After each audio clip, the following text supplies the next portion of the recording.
Après avoir conclu un accord personnel avec Lucas Chevalier pour un transfert cet été, le Paris Saint-Germain et le LOSC ont finalisé l'opération et se sont entendus sur le prix du gardien de but. La complexité du dossier Gianluigi Donnarumma a obligé le Paris Saint-Germain à passer à l'action pour lui trouver un remplaçant.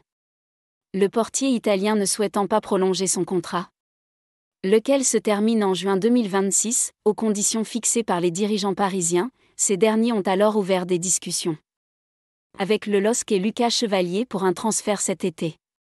La promesse de récupérer le poste de gardien numéro 1 a très vite convaincu le gardien lillois de signer chez le vainqueur de la dernière Ligue des Champions.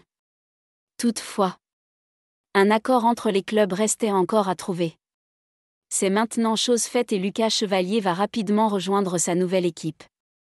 Comme l'indique l'équipe et le Parisien ce jeudi, le PSG a enfin réussi à convaincre le LOSC grâce à une troisième et dernière proposition revue à la hausse. Olivier Létang a accepté une offre estimée à un peu plus de 40 millions d'euros, hors bonus.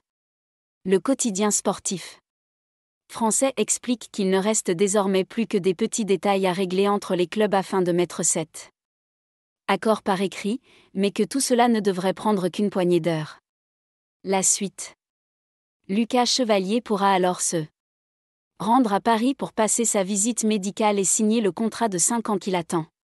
L'objectif de la direction parisienne, sous l'impulsion de Luis Campos et de Nasser Al-Khelaifi, était de finaliser ce dossier avant la Supercoupe d'Europe face à Tottenham, soit avant le mercredi 13 août prochain. Luis Enrique souhaitait pouvoir compter sur lui pour le premier match officiel de la saison. Une signature qui va donc drastiquement chambouler la hiérarchie des gardiens de but. Avec son arrivée, l'effectif professionnel compte dorénavant 5 gardiens, Chevalier, Donnarumma, Safonov, Tena et Marin.